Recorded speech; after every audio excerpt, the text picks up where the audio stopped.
Welcome to episode 77 of the Drag Drive Repeat Show presented by Summit Racing. Tons of drag and drive event, racer, and vehicle coverage tonight. We're going to talk about a lot of things. Let's talk about events this weekend. We're going to have, we're both headed to the Havlik Streetcar Shootout Tribute Race. That's going to be fun. Rodney Harder and Ed Hohenberg are going to trade drag and drive stories right here with us tonight.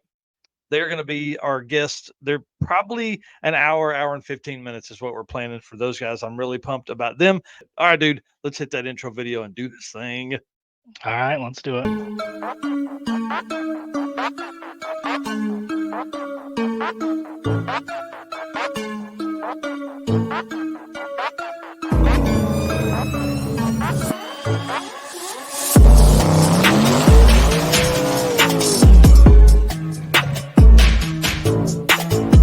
We're gonna pack things up and hit the road and try to make it the next day.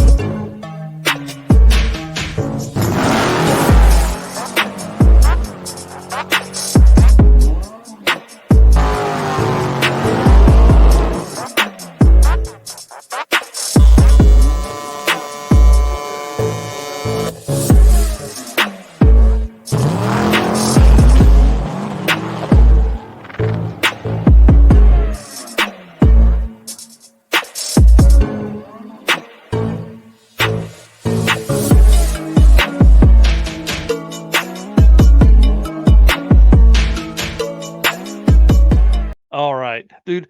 Eric, I'm so glad you're back. I really am. This is gonna be a lot of fun. Well, guys, my name is Mike Narks. I'm the host of the Drag Drive Repeat Show, which is what you're watching right now, and the Drag Drive Repeat News, which happens on Saturday mornings. That the news is like an hour long, hard hitting, just hammer through all of the news and updates that come from the Drag and Drive community. But the show tonight is a little more fun. We're gonna kind of lay back and enjoy ourselves for about the next 2 hours. So, Mr. Eric White, introduce yourself. Tell them what you got going on, dude.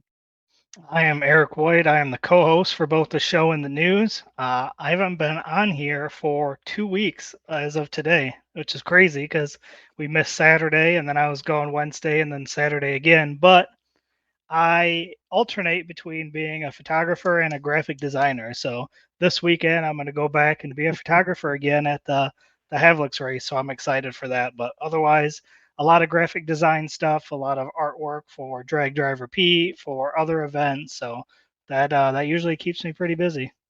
That is for sure. You've been a busy, busy guy. A lot of stuff that you're working on that's outside of the drag and drive world too.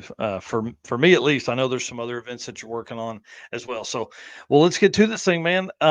Guys, I don't know if y'all know this or not, but we can't do it without our race car friends. Cannot. This is probably one of the this is one of the hardest things to do when you're doing midnight and 1 a.m. stuff and you're out trying to get all the content and get stories and talk to people and all that stuff. And race car friends help us get through all of this. I saw Taylor Hedrick make a comment just a second ago. He's one of our race car friends, was actually on a episode just a couple days ago. So I want to say thanks to him and CJ Roberts for coming on and telling the story of the almost 6,000 mile trip that they took to Canada.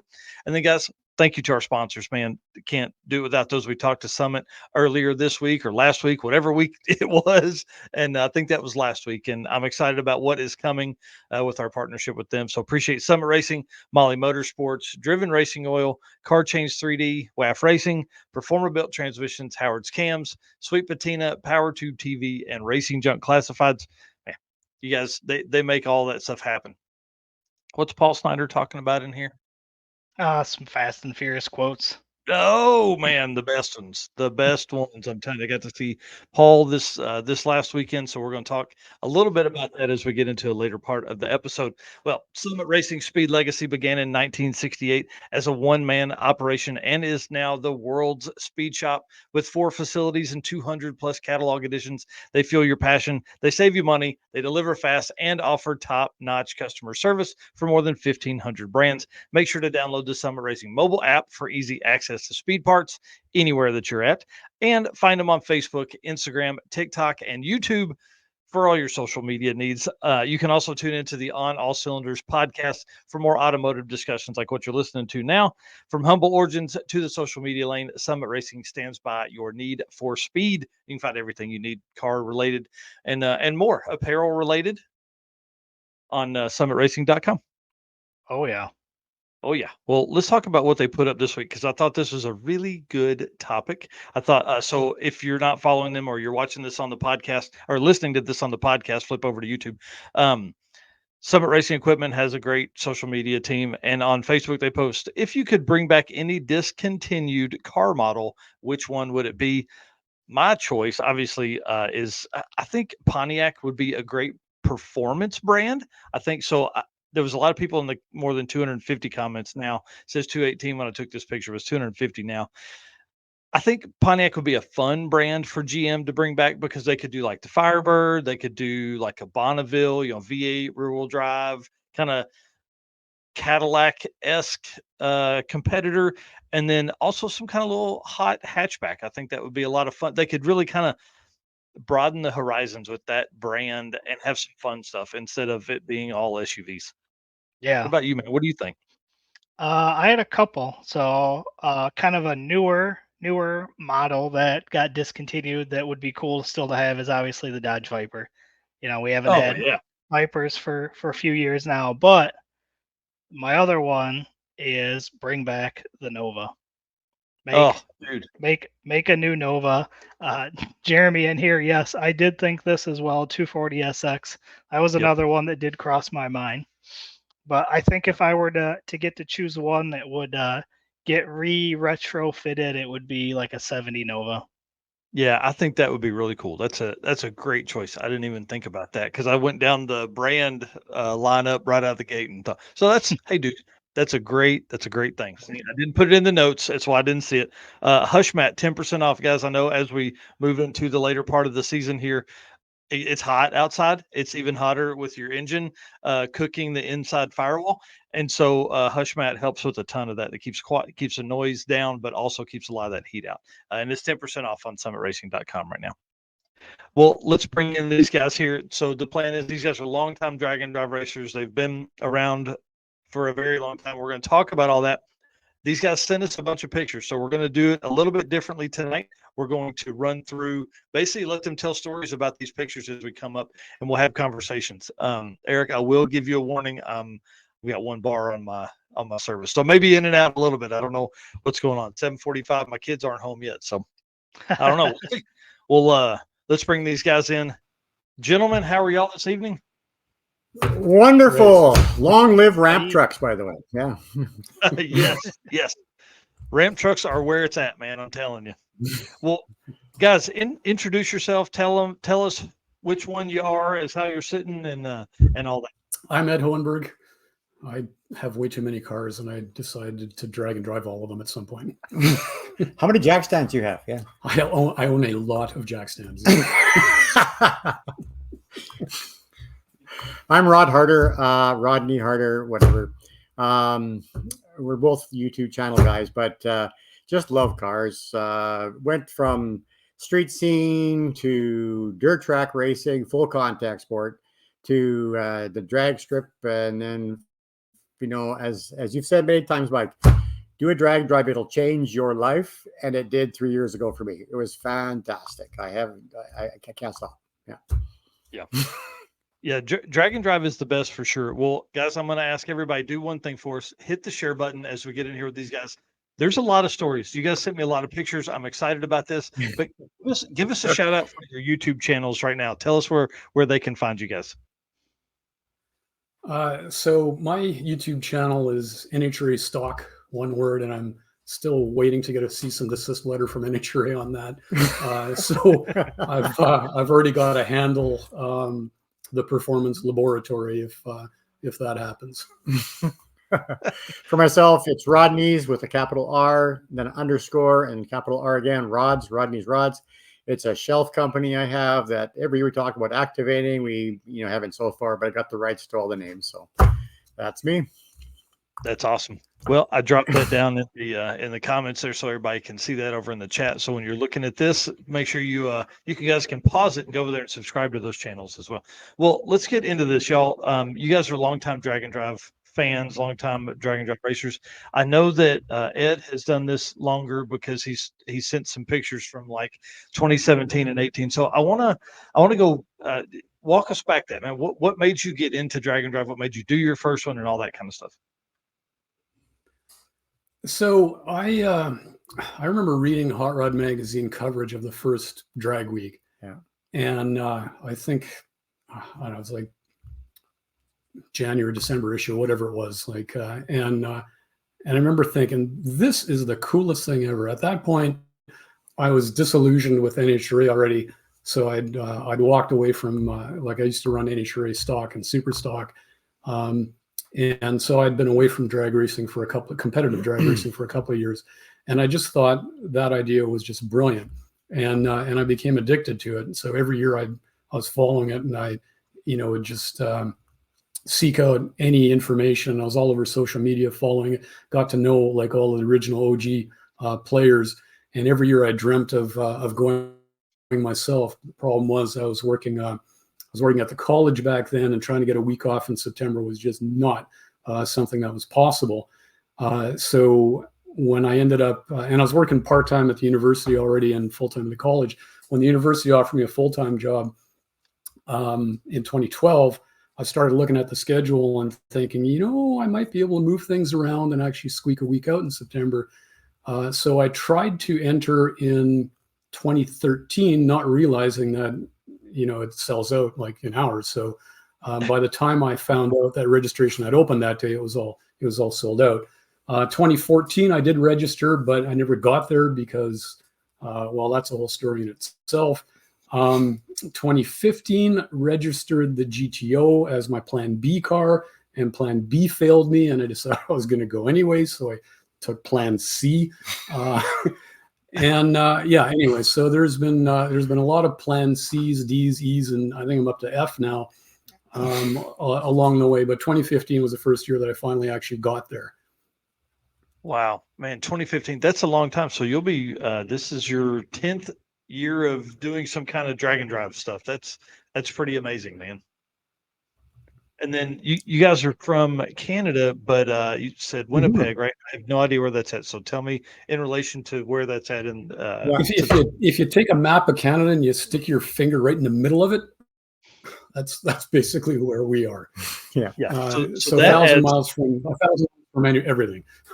Wow. So that adds a little bit of extra complexity to it as well. So you can't just, it's not like somebody living like Eric in Illinois or me in Arkansas, where you're 200 miles from an event. Yeah. Well, and it's a lot of things actually, because then your parts places, that kind of stuff, they're all spread out a little bit more too, right? So, and if you run a weird combination like I do with an old FE motor with dual carbs and that kind of stuff, you got to bring a lot of parts, like, because nobody's going to have anything, right? That's also fun. But Winnipeg, so Winnipeg, also known as Winterpeg because of our minus 20 degrees Fahrenheit for 4 months in a row, and a little better for 3 weeks on either shoulder of that. Means we build a lot of cars in winter. Okay, that's what we do around here. Okay, because it's cold. And so Ed and I were talking beforehand. We both each have 13 cars, which is kind of funny. We didn't even realize that about each other.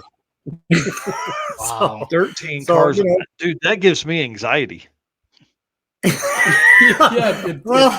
keep thinking there's another one I should buy. So Freiberger said your next car project is going to solve all your problems.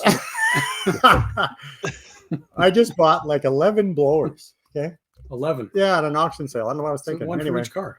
Yeah. So anyway, so we do crazy things out here, but there's some people around here that you probably all know. I mean, the Schrader Ents team is from Winnipeg.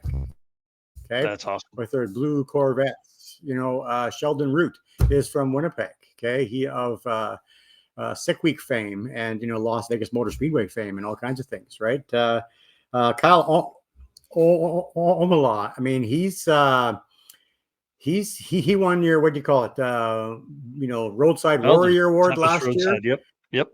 Yeah, I mean, so he's from around here, right? And a couple of guys that did really well on Miles of Mayhem this year are from here, and guys that did well in the past are from here. So there's a little circle of car culture, and we're talking before about all the car clubs we have. We have like 6 months of winter here, so we try and cram a lot into the summer that we have because it's so short, and we have so many car people here and so many car clubs. We actually had to create an umbrella organization to organize all of the car clubs, so that they wouldn't all have car shows on the same weekend, kind of thing.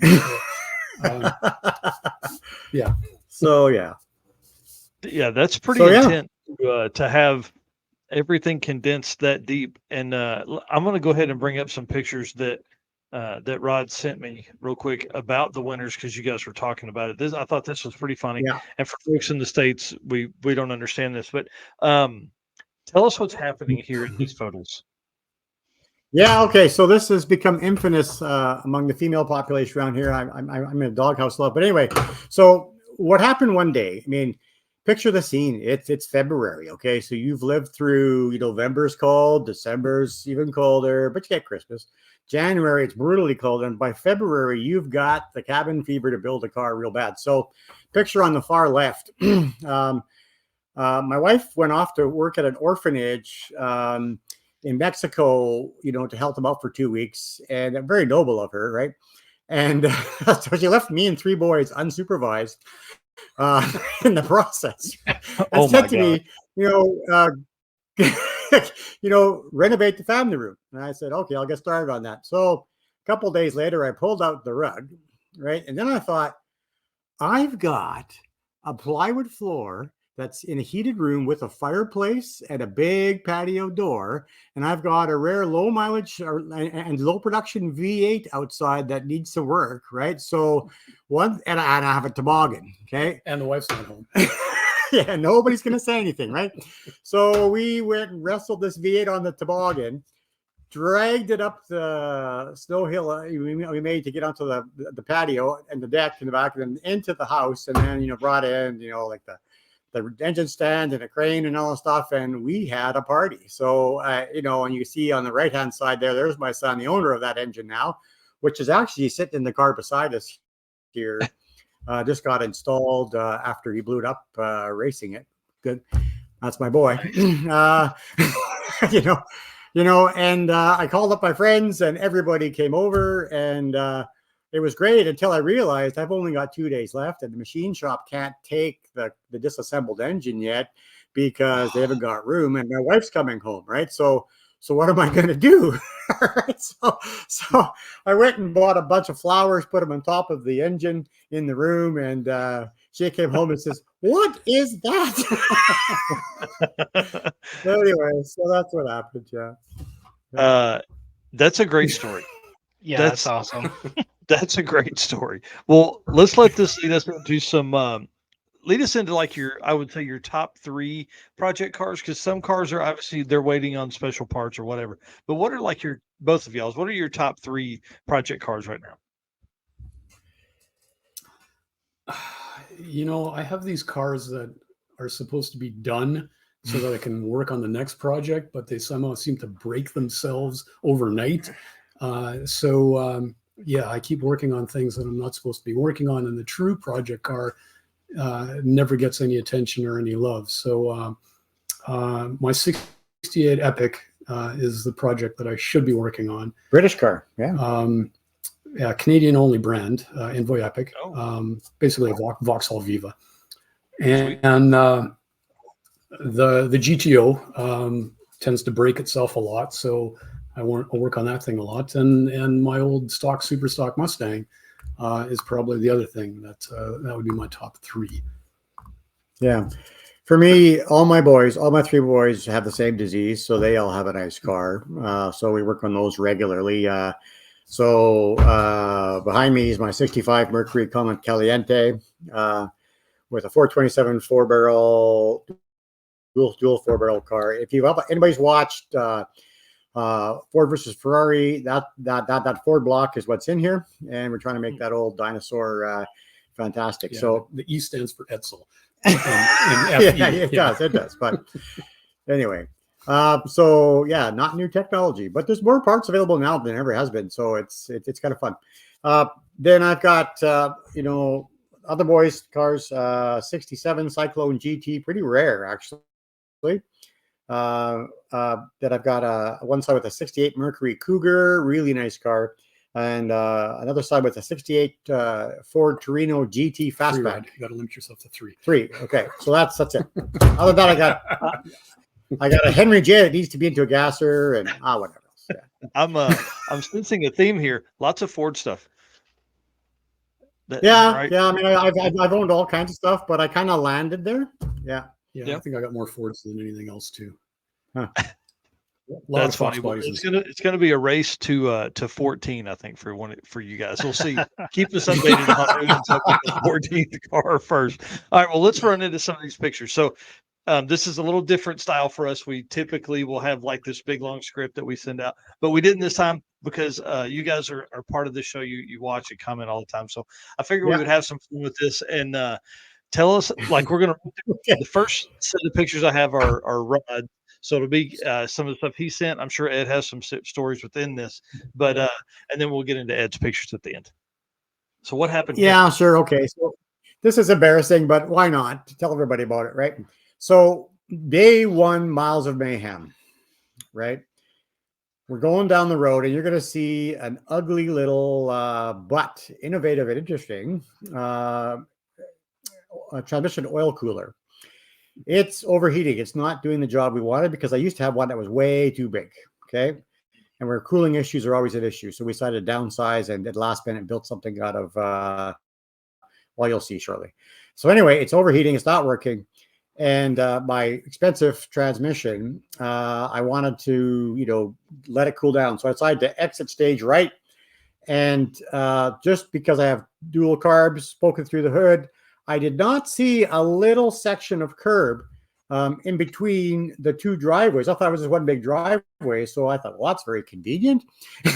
So I turned to the right to pull in there. I said to my co-pilot, Dave, I'm just going to pull in here, right? And when I was fully committed and going this direction, he yells, "No, oil pan, curb!" And it was like, just like when you were kids and you're trying to learn how to skateboard and you hit a little pebble and all of a sudden everything goes into ultra slow motion. That's what happened. Okay. So, Yes. so I take a quick look at Dave and I see he is just cringed on the passenger seat, look of horror on his face. And so I turn back forward. I go, I haven't got room to maneuver. I can only do a little bit. I don't know which way to go. So I move the steering wheel slightly. That's all I can do, right? And then crunch. And we get launched up over this little curb, but I could not see because of my stuff poking through the hood. So So we launched up, but the rear wheels just went fine because they just passed this little curb because it was wide enough, right? So I go to the parking lot, come to a dead stop, whip open the door, check underneath, looking for the Exxon Valdez evidence I just destroyed everything, and nothing, not even a spot, right? Wow. So I yell, "It's okay," right? And Dave, being the co-pilot, comes out and inspects it more thoroughly and shows a picture we have here where the header sacrificed itself to save the day. I still don't know by turning whichever way I turned if I helped it or hindered it, but regardless. So, I'm sitting there holding tight on the wheel, and in my slow motion thinking, I go, I'm going to exit day one for the stupidest reason in the world. Because I drove over a curb. And I wasn't mad at the cost. Yeah, I wasn't mad at the cost.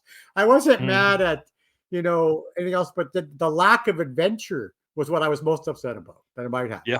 Right. So then we pull in there. Everything's good. We decide to change that stupid oil cooler, which you have a picture of somewhere, right? Oh, yeah. And because it wasn't doing its job. Okay. You mean this one? Can you flip? Yeah, there it is. Look at that thing of beauty. Okay. So that is just so before many we questions. left. What is it you say? Okay, I'll explain this. Okay. So that is, again, we used to have one that was really high, went all the way across the rad. It was blocking a third of the radiator. And we thought, well, we can't use that. We know it's not, it's overdone. My oil temperature never hit above the peg. It stayed there the whole time, which is actually not good for your transmission, right? Well, we need something little. We need something quick. We're about to leave for Miles of Mayhem, right? Which is 8 hours away. So let's create something. So I go home to do something. I come back and I see that my fittings from my nice, long, and expensive oil cooler is turned into this. Okay. But let's talk about this for a moment, because, when you get delegated something to do, you want your boss or wife or whatever to say, Just do it. You make the decisions. Let's go. Right. Yep. So I come and I look at this and I go, well, I'm not sure that's going to be enough. Right.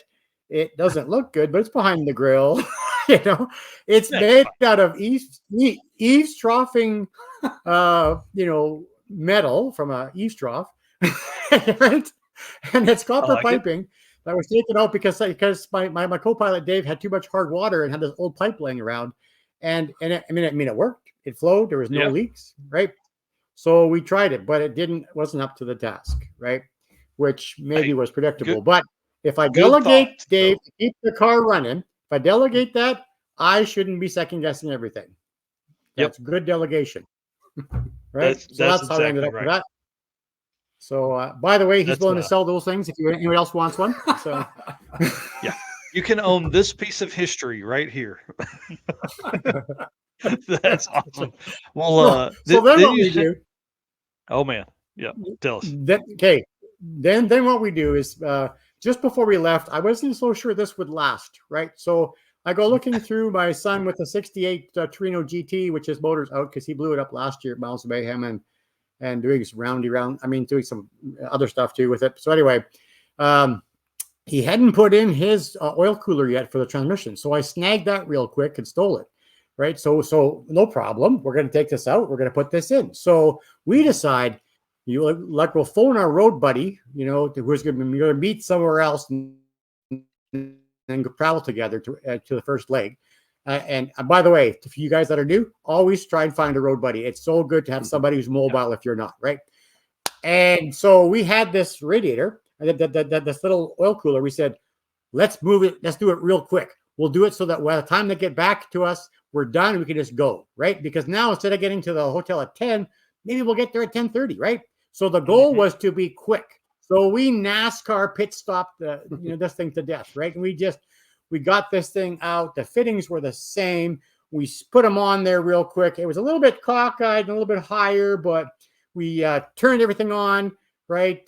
Pressure, it had good pressure. So we're grabbing tools, and I had tools in one hand, and there's my son. That's where it went. Yeah. Anyway, so then I slammed the hood down with the other free hand I have, and all of a sudden, to my utter disbelief, there's a blood red fountain of transmission fluid blowing out all over my grill. And I'm like, what? This is impossible. It was working. All I did was close the hood. Well, real transmissions don't need coolers. Well, whatever. So then, that thing lasted 20 seconds of runtime. Oh. So there we are in a parking lot, gone through 2 coolers, if you can call that a cooler, which you can. It worked for a while. And then, now everything's closed. What are we going to do? So shout out to Hardcore Performance Specialties. I gave them a call on the cell number, and they opened up the store for me. They had one left that would fit. And we put it on, this time being real careful, not really NASCAR pit stopping it so quickly. and we got on the road and we got into Edmonton at 1:22 in the morning. So there you go. That's awesome. That's awesome. Well, hey, as many pictures as we have here, I don't know if we can go into that detail on the rest of these because there's a lot of really cool stuff we got to get to. Okay. All right, here we go. Tell us what the heck is going on here. So we're looking at a torn up radiator and the front end of an old, is that a race car, stock car? What is happening? Stock car, old dirt track stock car. Okay. Sweet. So 1993, 1995, won some races, got a lot of dings and damage, but it's full contact. So what do you expect, right? So night before we leave, we're putting the shroud on this. We decided to go with a mechanical fan, and I'm curious what your listeners are gonna say. Sometimes you got to choose between reliability and maybe use a bit of horsepower, or just the least horsepower loss possible, right? So I'm curious what they're thinking, right? Like, we decided to try a mechanical fan for the reliability and least problem, right? Mm-hmm. Well, anyway, how'd that work out for you? Yeah, well, yeah. we're putting the shroud on, and either an errant tool or a screw that was in too far caught one of the fan that was actually out of the old stock car, and bent it right into the rad. This is late at night before we leave. So what are we going to do? Oh, We pulled the 50-year-old radiator out of a 74 Lincoln Continental 460 out of the stock car with 30-year-old rad hoses, and put them in the car and said, okay, well, now we know why we're going to die, but let's go as long as we can. Okay. yeah. Hey, how did it make it? It made it. It made it. Dude, that's all the way. awesome. And it was hot. Oh, yeah. In Fahrenheit, it was between 82 and 102 degrees Fahrenheit all week. So we're not easy on it. Wow. That's intense, man. That's pretty awesome to survive that. Well, this is one of the coolest tips I think I've come across. And so essentially you send me a picture of like an orange F-150, I guess, and you said, pro tip, if you are going to pull into a parking lot with a car needing parts, look for a Home Depot. They rent trucks for $25 for an hour and a half. That's genius. I had never even thought about that, but yeah, that's really smart. So I'm thinking this comes from a good story. Yeah. Remember I said travel with a road buddy. We were doing that. The road buddy, muffler blew up. I've never seen that before in my life. Okay. So it blew up. We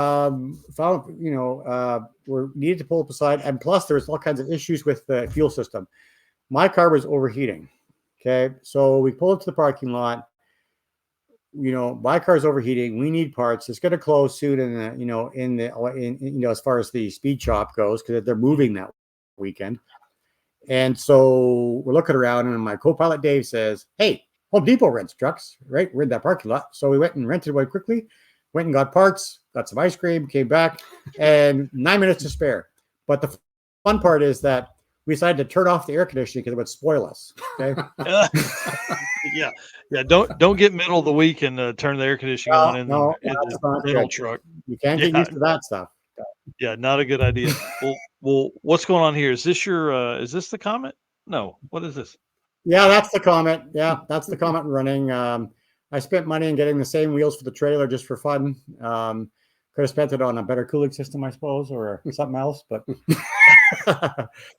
I reject taking the hood off. One guy in the parking lot there, you don't see in the picture. This is how committed drag and drive racers are, right? He had cooked both electric fans in his car. So their plan was just to drive and stop and wait. Drive and stop and wait. The remaining 3 hours to get to the checkpoint. So we went to our hotel. We made it there after our road buddy hit a coyote. By the way, lots of wildlife in Canada, which makes it interesting. So and at 3:30 in the morning, I hear this rumble in the parking lot, and the next morning I'll get up and look, and there's the car. They made it, but it's just the sacrifices people make. Yeah, it's wild, and that reminds me of the story of Hank Kronk, who drove that time with like $400 worth of ice. Like they were stopping every 20 miles to put ice on the engine. Yeah, that's pretty intense.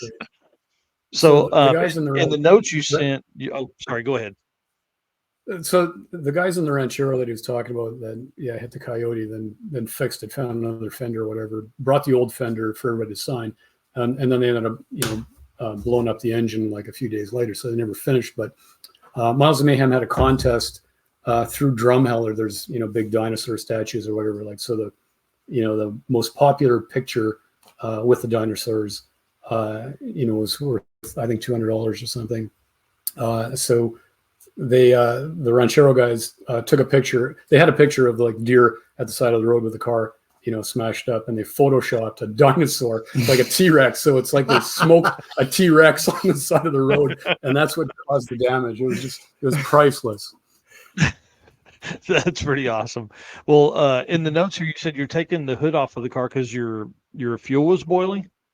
Yeah. Oh yeah. 102 degrees Fahrenheit. And we were watching the fuel pressure go down and then watching the fuel mixture go up.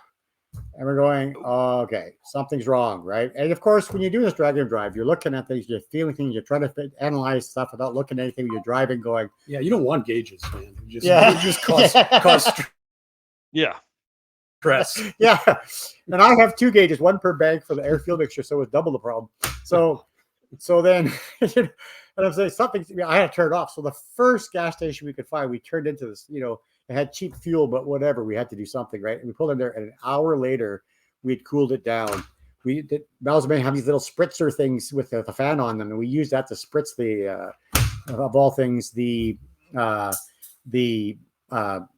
fuel pump, because it was boiling in the fuel pump, and that's why the pressure was coming down.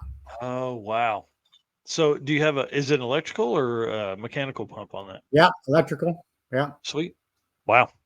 That's awesome. Yeah. Yeah. The temp is what has hurt a lot of folks this year, man. The temperatures have been pretty intense with like Rocky Mountain, several days of 100+ degrees. And then yeah. this shot here, roadside with the Comet and the GTO says another stop for roadside repair for another racer. So what's going on there? It's a beautiful shot, though. Beautiful. Just more fuel issues and cavitation.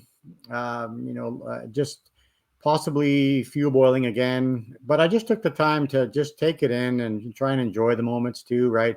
But the funny thing is, Ed, like when something goes wrong, it's not like, oh no, in some ways it's like, hey, how are we going to solve it? Well, David Williams was, I don't know, I can't remember if it was this podcast or on Adam Dory's podcast, but when he went to Alaska with the Suburban, he said something that just kind of stuck with me. When you go on something like this, you need to embrace the suck. Yeah.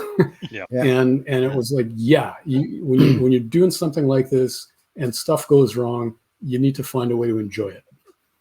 Yeah. And when you put it that way, like Ed and I both have newer cars that have air conditioning, that have, all kinds of good creature comforts, nice comfy seats, etc. We don't bring those. Yeah. Well, I did once. Yeah. I mean, if you want to get full value of a drag and drive event, in my mind, you want something that's going to be a challenge, right? So. Yep, I agree completely, and I think that's like even if you have a late model car, just like you guys not turning the AC on in the rental truck. I mean, kind of take a little bit of that and be uncomfortable for a little bit, because that's what's gonna make you remember that stuff for sure. Yeah, I lost 5 pounds in Miles Mayhem, and that's good. I like it. Yeah. Right. Yeah, you gain 3 of it back the minute you finally get to some water and Gatorade, though. Yeah. So what you're looking at here is an inline, radiator cap in Jake Buchert's car, which got second in, I think it was small tire. Yeah. And he comes walking around the pits, desperate and looking stressed. Has anybody got a pipe that would fit inside here? Because the plastic piece in there, because of the heat, just distorted itself so badly it couldn't be brought back. So needed to heat it up and jam some metal in there, right? So I said, like this jack handle. Nice. And so the funny thing is, this jack handle, and it's not very big anymore, right? But was cut down before. There's a picture coming up. We'll talk about that. But it was cut down again, another 3.5 and 3.5 inches off this thing to create an insert for that. And we had a blast and a laugh doing it, because, you got to help a racer in need if you can, right? It fit perfect. Yeah. And, every time we jack up the car afterwards, it's like, oh, that's a lot of work, but hey, we helped somebody out, right? So all good. Yeah. Then makes you feel a little better about the lack of leverage that you get with the jack handle now. Mucho loss of leverage. Yep. Yeah. So are you saying the other there part of is. the jack handle is right here? Yeah. Yeah. So if you look at that, the part on the jack handle that would typically be the part that goes from here and then slims down to fit into the bottom part. Mm-hmm. That's what you see there. Okay. That's 2 years ago in my uncle's 61 Fairlane that we brought when I was a co-pilot, and he's going into third gear on the first run of the day. Right. And all of a sudden he's got the whole gear shift, most of the gear shift in his hand. Right. Well, now what do you do? Right. Like, what are you going to do now? So pull into the pits. Well, what do we have that we could do? Well, we settled on cutting off a piece of the jack handle, right? Hammering it down on the widest part, right? And duct tape like crazy on the other part, right? And then zip tie things back on there, drill a hole through the stub on the bottom, and send a picture to B&M, say this is how you should build them, right? And and then he pulls off the best pass of the whole week right after that, right? The adrenaline's just flowing, right? So it was awesome. That's awesome. Yeah. Yeah, that's So pretty we'll cool. see what happens next year. Yeah. Right. Time for a new job. Yeah, definitely time for B&M should send him a new a new shifter or something for sure. Well, Right. I think this was a really good idea. I thought this was pretty genius, putting a chalkboard in the back of the trailer for notes of the day's stuff. Carnage, you got day, you got carnage, you got what the result was. I thought that was pretty smart because listen, everybody knows, oh, I'll remember that, but you don't remember that stuff. That's one thing that's great about people like Eric and I, or Jesse Fox or Chris Story, kind of documenting those things as you go throughout the week. But if they're not around, this is genius. Yeah, So. well, I mean, the biggest satisfaction was checking off something at the end of a run, at the end of the day when you reach a hotel. Just the satisfaction that we made it this far in that 50-year-old rad. Let's see how far it can go, right? Just Yep. Countdown to explosion. So right, yeah, that's a pretty good story, and I'm sure there's a lot of fun stuff that comes from being on that. Like I'm seeing the mileage number with the making the passes, but does that literally say none on there? There was no updates that day, but then like you got trans. Yeah. So we only had one part of the whole event where we didn't have some sort of breakdown, and that was day one at Saskatoon. Okay. So, and that's after that, we had some sort of breakdown all the way along, but we finished, right? And that's what makes it the most fun, right? Took an old car with lots of 1960s parts in it still, and you drive it and you got to be creative. And that's just so much fun. Yeah. Oh, yeah. And then tell us about this car here. Yeah, that's my uncle's car that I showed you the picture of the thing before. But I just want to shout out because second, 3 years in a row in the 7.5 index class, and at Miles of Mayhem, your reaction time counts in the index, right? So it's extra hard. It's not just how close you can get the car to, but how you can get the reaction time to it. And so he's been racing this thing for a while. His seat of the pants is fantastic, and hard survived 3 years in a row, got hardware 3 years in a row. Just kind of fantastic. It's such a beautiful car. Oh man, that color is great. Yeah. Yes, it is. Yeah.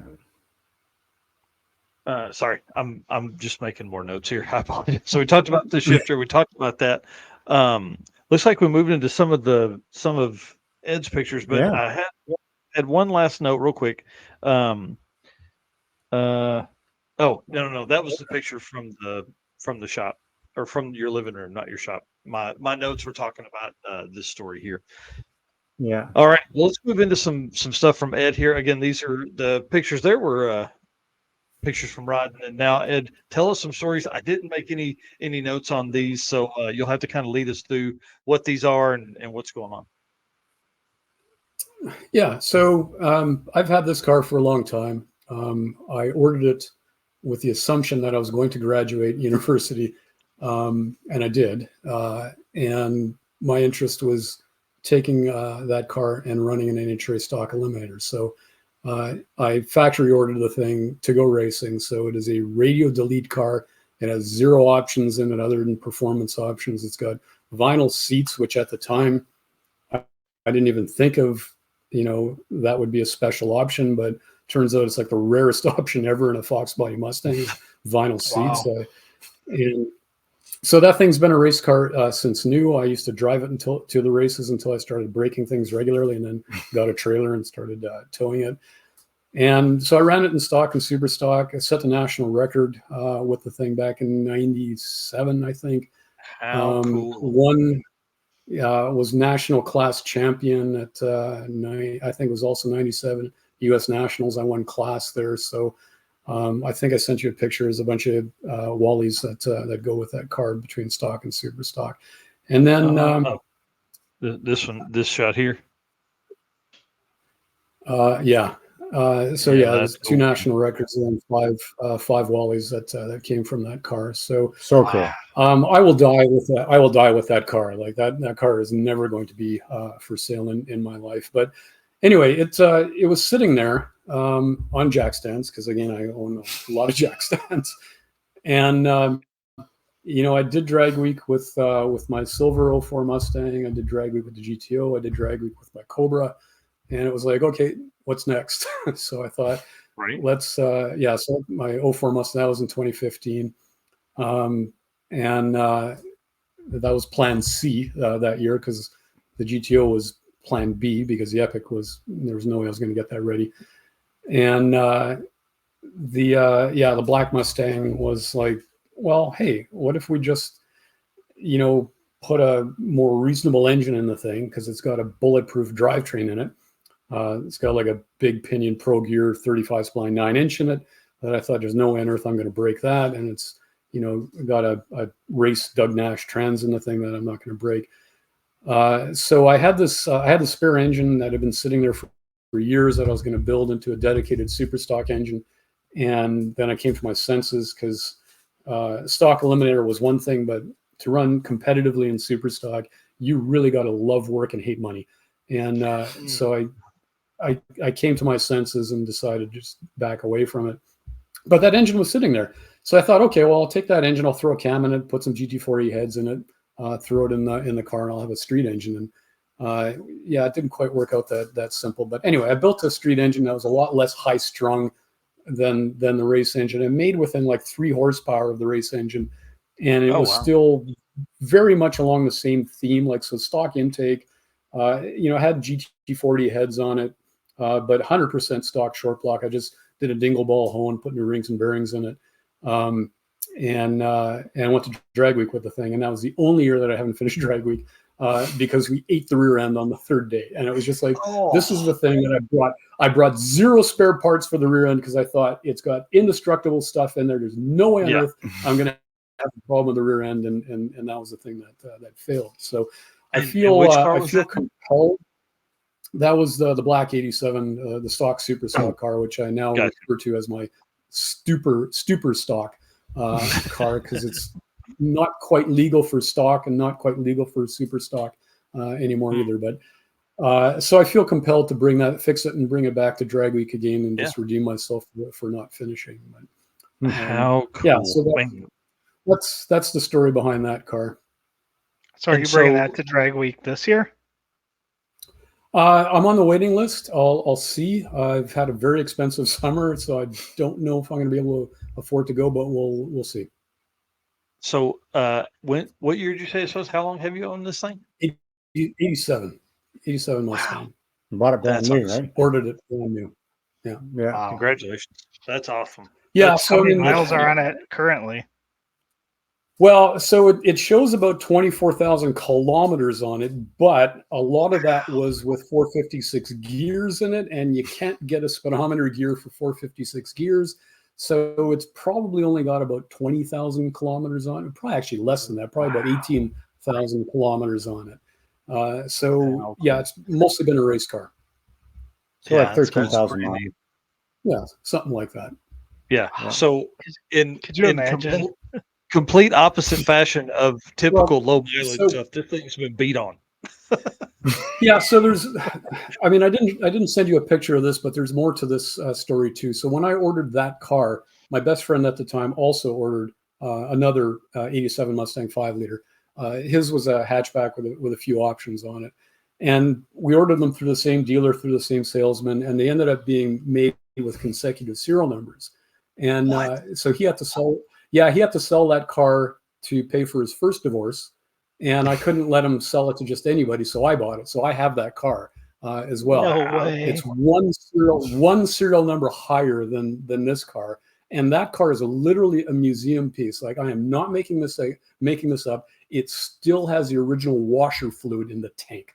Like, it's got 9,000 kilometers on it, and it's a brand new 87 Mustang, basically. Wow. So he That is hasn't had crazy. nearly as much fun as you have with your car.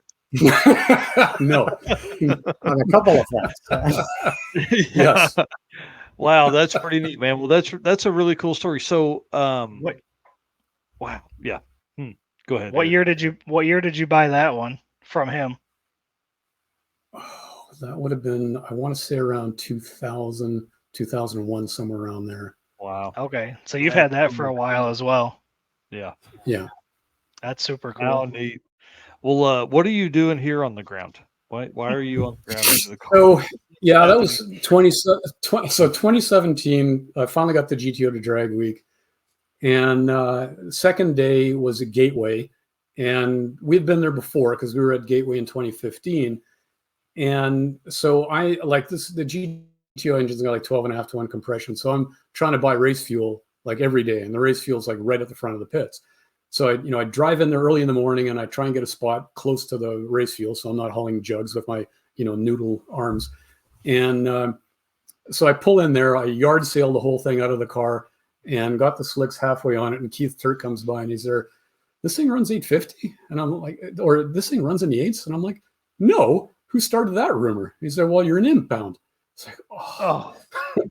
So in 2015, they had impound was like right by the tower. In 2017, they moved where impound was and it was right in front of the fuel guys. And I didn't even notice. So I'm like, okay, I'll pack it all up. I'll move. And Keith's like, no, it's okay. Like, you're an impound, so you got to play by the impound rules, but I'll let you stay here. And I'm like, okay, I can live with that. Of course, I'm by myself. And I go out there the first run and I break the Detroit locker. So now I got to fix it with all of my, imaginary friends because I'm an impound. So that's, That's what you're doing here, man. Yeah. That's what I'm Blessing doing. and curse. Upfront parking. Yes. Dang it. No help. Yeah. But, I went down there with a spare set of gears in a school and I got it fixed. I had to take a 20-second ticket that day because, I got it fixed like literally 5 minutes after they closed the staging lanes for the day, but I managed to finish the week. Yeah, that's always a win, and that's a story you'll remember forever. Taking that 20 that day, and that if it all been easy, you wouldn't have remembered it. Well, what's going on right here? What's this car?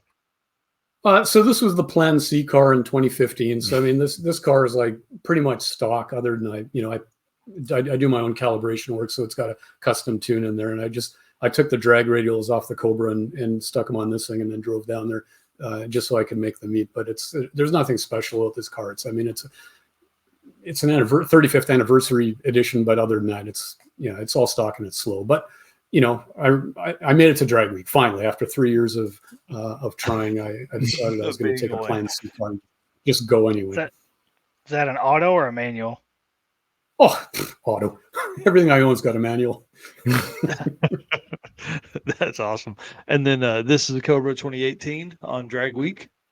Yeah. So 2018 was in Atlanta. And it was hotter than hell and humid, Canadian, right? Yeah. It was beyond humidity. our What's tolerance. that? Yeah, it was beyond our tolerance. So I mean, like Miles of Mayhem was hot, but at least the humidity was reasonable. Yeah. Drag Week 2018 was just intolerable heat and humidity. And so anyway, I decided I took the Cobra to Rocky Mountain Race Week that year, and then decided I was going to take it to Drag Week as well. So this thing I bought brand new in 04 as well. And I literally pulled the thing out of the garage in 2018 with 6,000 kilometers on it. And it was like, we're going to Rocky Mountain Race Week with this thing. And then we did Drag Week. And, it's a convertible with no roll bar. So I'm tech limited to 1350, but the car goes 11s. So, I have to sandbag the thing for almost 2 seconds. But I thought, I'm probably not going to break anything if I'm sandbagging that bad. So, after the experience in 2017, it's like, this is going to be a little bit more like a vacation. But that was the year I went down with Sheldon Root, and that was his first time ever at a drag and drive. And his girlfriend that was supposed to be co-pilot with him was supposed to fly down there, but that was hurricane week as well. So she chose not to fly down there because we all thought it was all going to get canceled anyway. So Sheldon was by himself. So I was running with him the whole week, and all the problems I didn't have with my car, with my cruise control and air conditioning and convertible and everything else. All the problems I didn't have, he had. So yeah, he ended up getting the full drag week experience the first year, and I ended up helping him fix his car like pretty much every day. So Yeah, it's awesome. and everybody tells me that the drive from it was from Bristol, I think. I can't remember we were like the last people to leave Bristol because we had to replace the transmission in his car. And we just drove out the gate and it started getting dark. And apparently that day was the most scenic drag week drive ever. And we missed it all because it was dark. Because you were working on his stupid car. But I had air conditioning, so I was happy. Yeah. And then, so that leads me into the Sheldon Root story. Like, how long have you guys known each other? How did you end up talking him into that? Because Winnipeg to Atlanta is a long trip. Yeah. Yeah, and that was one of the reasons I decided I was going to drive the Cobra down there, because it was just way quicker and cheaper than for me to trailer anything. But I've known Sheldon since I want to say about 2001. And I've been doing engine calibration work, and he's got motion performance, and he had like the first chassis dyno in the city. So I ended up doing a lot of work at Motion, tuning customers and stuff, and we became good friends. And I'm not sure exactly when he thought drag and drive was a good idea, and I say that now that it probably isn't a good idea, but we do it anyway. And so I mean, he's gone on to do well at Sick Week, and he's done amazing things on those little 235 radios now too. It just amazes me. But he's very, very sharp guy. Very sharp.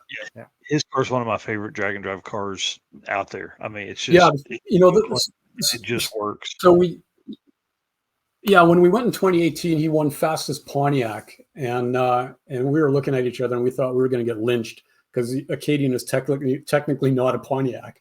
But so he won the fastest Pontiac that first year, and then he got the bug, I guess, for the drag and drive. Right. Yeah, that's pretty cool. What do we got next here? Let's see. We got all the Wally. So walk us through this, because I want folks to understand like how important a Wally is, not just in NHRA racing, but in all of racing. I mean, this is a big deal, and there's not many of those really out there for as long as everybody's been drag racing. So kind of walk us through some of those stories. Well, like again, I was sitting there in university one day reading like a Carcraft magazine, and there was an article in there that was called Camaro College, and it was on Jim Grossi's 67 Camaro. It was an E and F stock car. It was a 396, 3 1/4, like oval port Q-Jet. And he was running like mid to low 11s at that time, with all stock junk. And I thought, wow, that is so cool. I need to do this. So I just fell in love with stock eliminator at that time. And like I say, I ordered my car with the intent that it was going stock eliminator racing, and started that in '87. And people were laughing at me back then. It's like, a fuel injected EFI car in stock.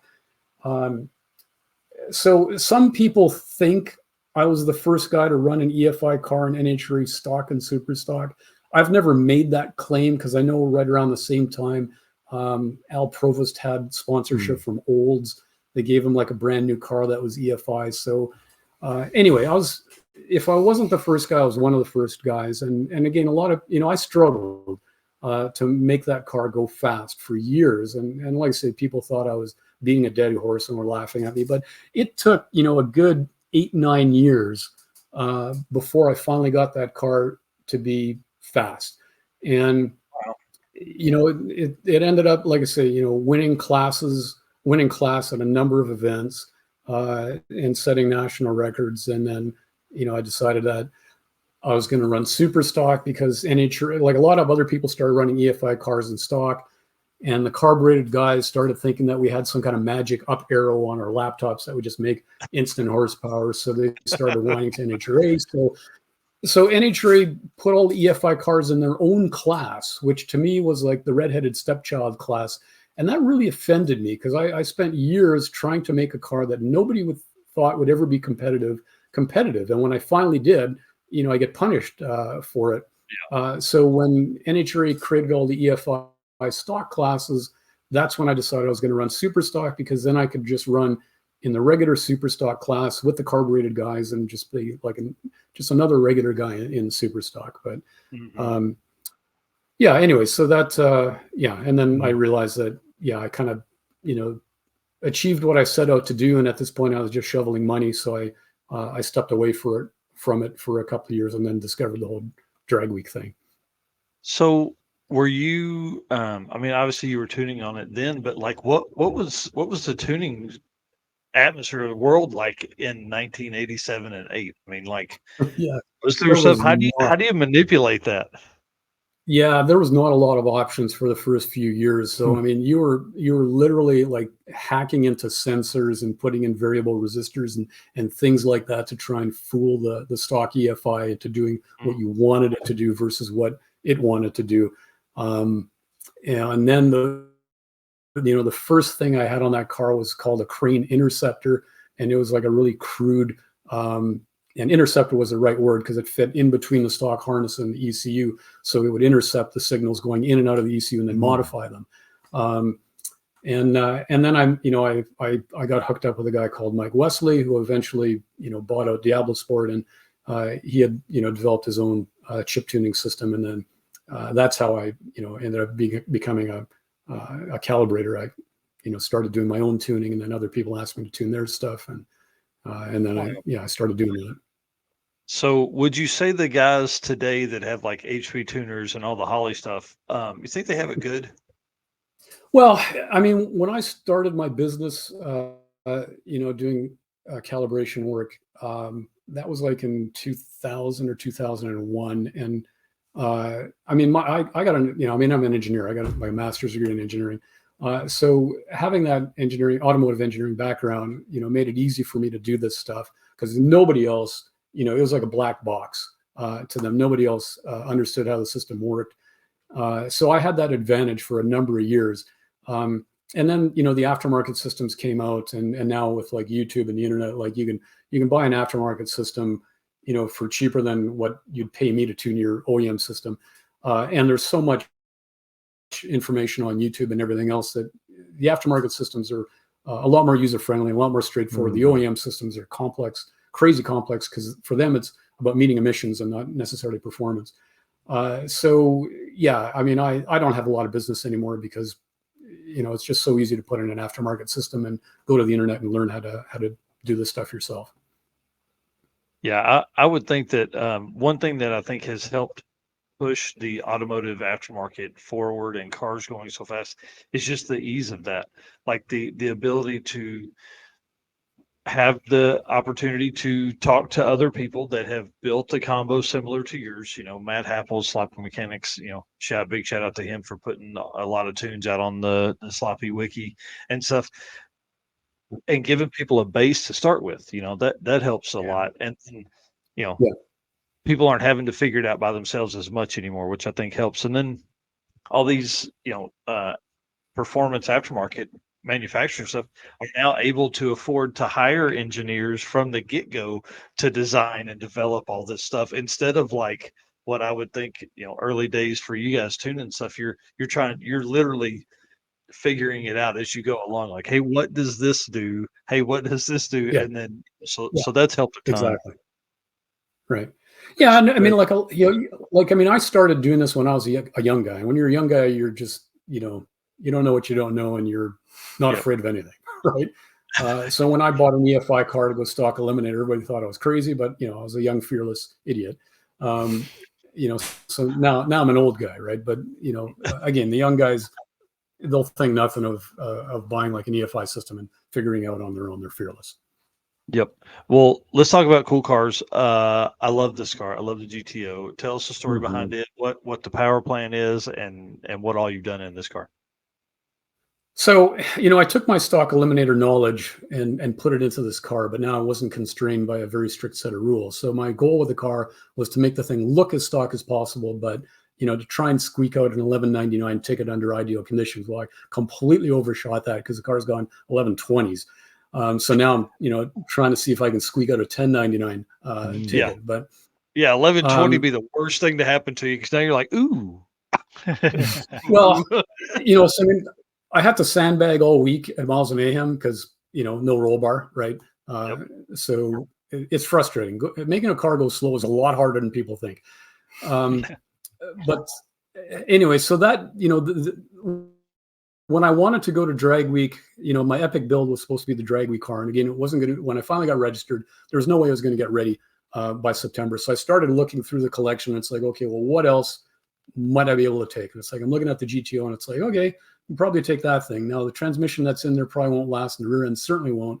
So it's like, we got to put a good rear end in the thing. So I built like a 33 spline 12 bolt with a Detroit locker, which ended up breaking.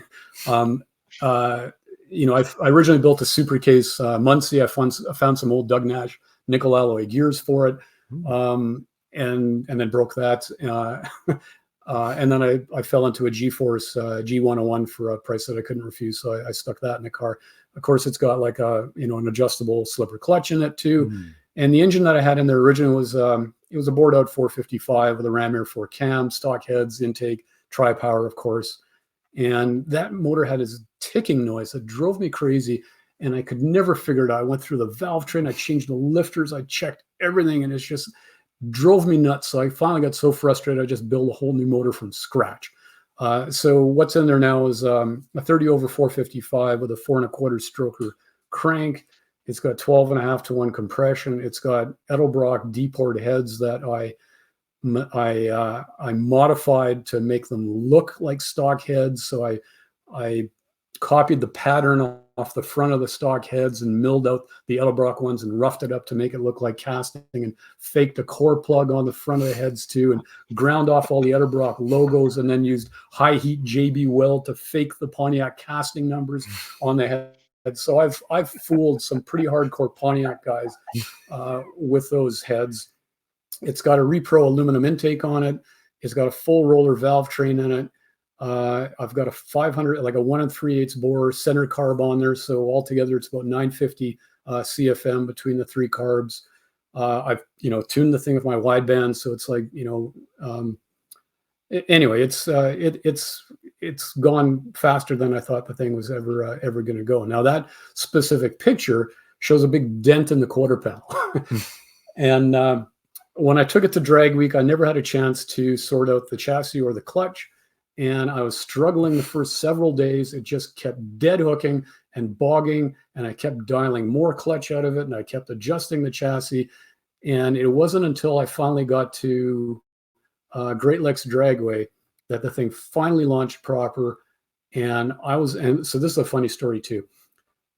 So it finally launched properly, and I felt like I was really on a run. Now, again, this thing doesn't have a roll bar. There's no headrest. There's no seat support and everything else. So I'm, death grip on the steering wheel, and this thing launches, and I pull back so hard on the steering wheel, it actually pulls the steering shaft up about an inch. Oh. And I'm like, okay, well, the steering wheel is still tight. So I'm going for second. It's still steering. I'm going for third. Like, I'm on the run of my life. I am not getting out of it. I ended up getting a ticket that I couldn't hand in anyway. But when the steering wheel came up, the horn button got loose. It was fine when I was going down the track. But when I started turning the steering wheel to get on the return road, that's when the loose horn button became a problem. So right before me, Joe Barry had just run. And so he's right at the entrance to the return road, and his parachute is dragged across the entrance, and he's out there, picking up his parachute. And now here's some jerk in a GTO that's honking his horn at him as I'm turning onto the return road. So I just pull the car over, I get out, I walk over to him, and I apologize. Like, Joe, I'm not honking at you. My steering wheel came loose. I'm sorry. I'm not being a jerk. That's great. I bet he didn't. I bet it didn't even make him mad. Yeah, he's such a nice guy. Right? It didn't even faze him at all. But anyway, that run put that dent in that quarter panel. The car launched so hard it twisted up, and now I've got a permanent reminder of that run. You got a permanent reminder of the just straight up horsepower that car makes. How cool, man! Wow. Well, this car looks different than the GTO. What? Yeah. So that is my drag week car. That I'm hoping at this point I get it finished before I'm too old and afraid to drive it as fast as that thing is going to go. So it is a little British-made subcompact based on a Vauxhall Viva and sold only in Canada under the brand of Envoy Epic. It was 1,950 pounds when I started. And I've got a twin turbo LS2 that's going in there with a stick shift, of course, and a 10-inch tire. It's going to be a small tire car. And, I've been going back and forth about doing an SFI chassis versus 850. I want to drive that thing every day. So I've pretty much talked myself into doing just an 850 cage in the thing, just to make it a little bit more friendly. But so that's the goal, is to build, that car that'll, run in the 8s, and it'll end up being like an unlimited car, because I have to cut the firewall so much to fit that engine in there. But it should be a fun little car if I ever finish it. Yeah, I would imagine that's awesome. That would be a blast. What trans you going to run in that thing? Well, so I keep going back and forth on that too. So, I really like the idea of an overdrive, because the GTO doesn't have one. And so I've got a 32 spline T56 that's built for the thing, but I don't like the size and the weight of the T56. So I don't know. I might put the G-force in there. I might think about a TKX. I don't know. Yeah. I'm undecided. I have multiple transmission choices to put in there. I just haven't decided what I'm going to do yet. Yeah, I was thinking the overdrive would be great for your other Canadian friend up there. You guys could run 107 miles an hour together. Yeah. Well, when I had the Cobra at Rocky Mountain Race Week, I had the T56 in that thing, and I was running with the Bill Armstrongs and the Rich Guidos and the Adam Dorys, the T56 club, and it's a whole world different than driving the GTO, where Rich was asking me, like, how fast were you going with the heat? And I said, well, I was determining my speed not from watching the speedometer, but by watching the temperature gauge the whole week. But it's trying to keep it under 3,000 RPM. Yeah, that makes it kind of tough. Well, tell us about, is this the super stock car? No. So yeah, that's the Mustang, and I am a no trailer guy. So there's not a lot of room in a Mustang. The GTO has a massive trunk, so you can fit the slicks and just like a huge yard sale like fits in the GTO, but not in the Mustangs. So we went roof rack with the Mustang. That's great. How do you attach it? Is it just on the does it have like the clamps on the side? Yeah, it's got clamps, and it's like I modified the roof rack a little bit so that it's all one piece now, so it's pretty quick and easy to take off and stick on. It's like another 3 minutes probably. So what's classic clamp stand there? I said I would love to hear a topic about high horsepower manual trans combos and pros and cons. Yeah, you need to talk to the Chris Hines and the Rich Guidos of the world, and Bill Armstrong. Those guys are all my heroes. Yeah, Classic Calamity. You need to be listening to the Clutch Burners podcast. Those guys. Next stuff. Yeah. That's a great one. Is there a hitch mount on the back of that too? Sorry, what was the question? I said, is there a hitch mount on the back of that too? No, I thought about that, but I just decided to go with the roof rack instead. Oh, okay. Yeah, I see something blue in the background. I couldn't tell if that was like fuel jugs on a hitch mount or something. Oh, that might be from the cars behind me in the picture. Gotcha. It looks like there's a race car friend over there. There was a gas station. A white notch and then gas station takeover. Something else there. Yeah, that's cool, man. Yeah, we street cars. Yeah, right. I'm a trailer guy though. I'm like I'm not trailering my race car, but I like pulling a trailer.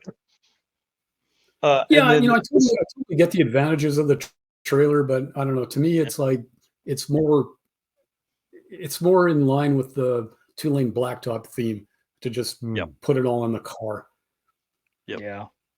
Yeah, I can appreciate that. We did that with the cart the first year we went. That was a mess, because those tires that we were putting on the roof, I think they weighed like 84 pounds each or something stupid, and we were putting them up, so like you're just throwing that tire up there. It was I've done dumber things, but that was one of the top 10. Um, Getting a workout. Yeah. oh yeah, hey, that's for sure. By the end of the week, I was like, well, somebody else just put these up there for me, please. What's going on here? Looks like Drag Week 17 in the GTO and a really hard launch. This is a great photo. Yeah, so that was the stick shift shootout back in 17, and I got really lucky that I've got this 11-second car, and I managed to make it to the semifinals just by fluke of the pairings that I had along the way. And I was supposed to run. I'm brain farting on his name now. The guy with the black Capri. Anyway, I was with the flames. No, black Capri stick shift guy. He's gone like high eights with that car. It's got a Coyote and a Pro Charger on it. John.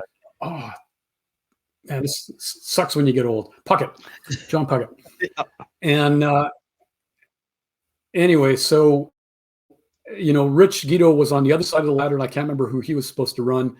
And so I kind of got everybody together, and I said, "Hey, do you guys mind if we adjust the ladder, so I can run Rich?" Because I thought, it would make a cool thing to have the GTOs go heads up. Yeah. And so I did, and everybody agreed, and it worked out great. I treed Rich. I got the picture of a lifetime like that. That was Dom. Man, I'm bad with names tonight. Yeah, D'Amato.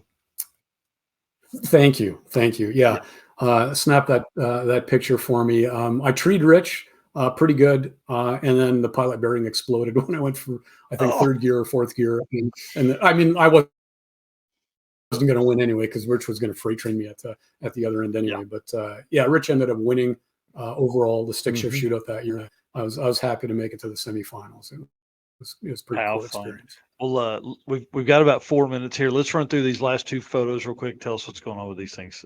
This is the yard sale of the GTO.